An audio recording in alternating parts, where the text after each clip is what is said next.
បាទជំរាបសួរបងប្អូនអរគ្នាថ្ងៃនេះខ្ញុំនឹងនិយាយពីមូលហេតុមួយចំនួនដែលធ្វើឲ្យតម្លៃស្វាយធ្លាក់ចុះខ្លាំងមែនទែននៅពេលដែលប្រមូលផលហើយឥឡូវនេះស្វាយនៅតំបន់ខ្ញុំរស់នៅខេត្តកពតស្រុកដងទុំបងប្អូនអរគ្នាប្រហែលជាដឹងហើយតម្លៃក្រោម200រៀលទៀតក្នុង1គីឡូក្រាមហើយតម្លៃនេះឈ្មោះកណ្ដាលគេរើសយកតែស្វាយល្អទៅទៀតគាត់ថាគេរត់ដាច់តែម្ដងឲ្យដោយចោលស្វាយតូចៗនឹងរៀងអន់ចេញទាំងអស់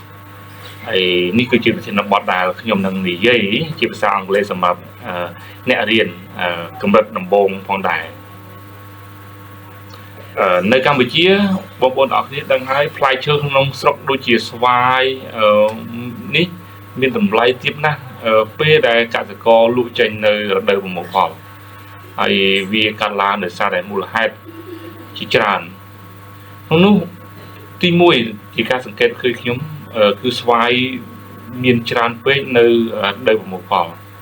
ហើយពេលកសិករទាំងអស់ប្រមូលផលស្វាយសពគ្នាធ្វើឲ្យតម្លៃទីផ្សារស្វាយនេះទៅស្វាយវាចាក់កហូរហៀហើយវាធ្វើឲ្យតម្លៃស្វាយធ្លាក់ចុះខ្លាំងណាស់ទី2កសិករមិនមានកន្លែងរក្សាទុកស្វាយឲ្យបានល្អហើយស្វាយអាចនឹងឆាប់ខូចហើយដូច្នេះកសិករត្រូវតែលក់ភ្លាមមុនត្រូវបោះចោលទេដល់ខាតពេលកសិករចង់លក់ឲ្យបានលឿននោះពួកគេប្រកាសជាត្រូវលក់ក្នុងតម្លៃថោកតួយ៉ាងជូនខ្ញុំដែលពឹងផ្អែកលើផលស្វាយដើម្បីទ្រទ្រង់ជីវភាពផងនិងដំណើរការថ្នាក់រៀនគិតថ្លៃនិងបណ្ណាល័យសហគមន៍ដែលបងប្អូនស្គាល់ហើយថាតូបសភៅអានសេរីនោះខ្ញុំក្រោយពីចាក់ចេញពីទីក្រុងពីរាជធានីភ្នំពេញមករស់នៅទីនេះប្រហែល2ឆ្នាំយើងបានជួបប្រទះនៅតម្លៃស្វាយដ៏សែនទាបនេះប្រហែល4ដងហើយ4-5ដងហើយសម្រាប់ខ្ញុំហើយកាលពីឆ្នាំទៅខ្ញុំខំចិត្តដឹកស្វាយស្រោបដែលដាំសម្រាប់នាំចេញទៅក្រៅប្រទេសហ្នឹងទៅលក់នៅរាជធានីភ្នំពេញហើយបងប្អូនទំនងជានៅចាំខ្លះហើយថាខ្ញុំបានលើកឡើងពីតម្លៃស្វាយពេលដែលកសិករដាំមិនទាន់បានផលហើយក្រុមឈ្មួញកណ្ដាលដើរចុះទិញ1គីឡូជាង 4,000 រៀលនៅពេលនោះហើយទូរទស្សន៍ឯកជននេះជាច្រើនបានផ្សព្វផ្សាយព្រមព្រៀងថាតម្លៃស្វាយថ្លៃដោយសារសេដ្ឋកិច្ចល្អអីជាដើមប៉ុន្តែនៅពេលដែលកសិករយើងចាប់បានប្រមូលផលព្រោះខ្ញុំផ្ទាល់ហ្នឹង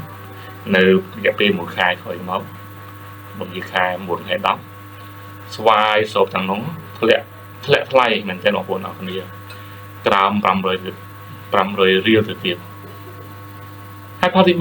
3កសិករយើងនឹងមិនមានមធ្យោបាយអីដឹកជញ្ជូនគ្រប់គ្រាន់ទេពួកយើងត្រូវលក់ឲ្យឈ្មួញកណ្ដាលដែលមកទិញដល់ចក្រាហើយក្រុមឈ្មួញទិញក្នុងតម្លៃទាបហើយយើងហើយគេលក់បានតម្លៃខ្ពស់ទៅទីក្រុងឬទៅក្រៅប្រទេស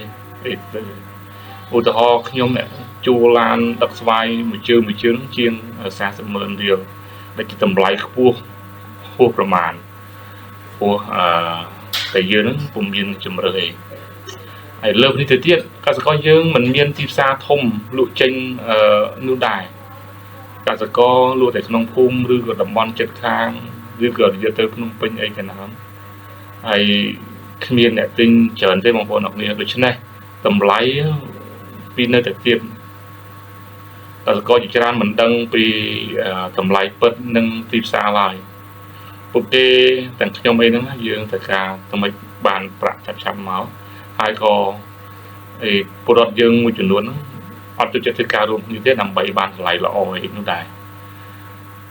ហេតុផលទាំងនេះហើយធ្វើឲ្យតម្លៃស្វាយព្រមទាំងផលដំណាំមួយចំនួននៅកម្ពុជាយើងលក់បានតម្លៃ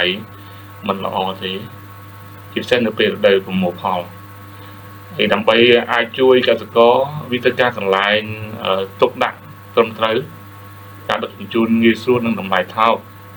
ព្រមទាំងការបណ្ដុះបណ្ដាលពីវិធីសាស្ត្រលក់និងការសហការគ្នាទាំងនេះសង្ឃឹមថាវិជាវិធីមួយខ្លះអាចជួយឲ្យតម្លៃស្វាយបានល្អប្រសើរទៅពេលអនាគតចឹងជាចុងក្រោយ សូមអរគុណបងប្អូនទាំងអស់គ្នាបានចំណាយពេលទស្សនាវីដេអូនេះរហូតដល់ទីបញ្ចប់បាទសូមអរគុណ